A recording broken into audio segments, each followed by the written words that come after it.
Buonasera e ben ritrovati con l'informazione flash di New Sicilia. I principali titoli del pomeriggio. La salma di Totò Schillaci, scomparso stamattina a 59 anni, è arrivata allo stadio Renzo Barbera di Palermo, dove è stata allestita la camera ardente. Tantissimi i messaggi di cordoglio arrivati dal mondo del calcio e non solo.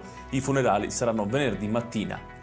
Si è svolto a Palazzo d'Orleano un vertice per accelerare il completamento dei progetti finanziati dal PNRR in ambito sanitario.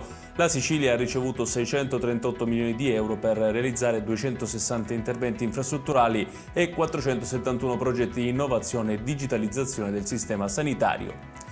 Il nuovo piano regolatore del porto di Catania, con investimenti tra opere pubbliche e private per 1 miliardo di euro, sarà approvato entro un anno. Questo quanto è emerso in un incontro nella sede di Confindustria Catania alla presenza del sindaco Trantino e del presidente dell'autorità portuale di Sarcina.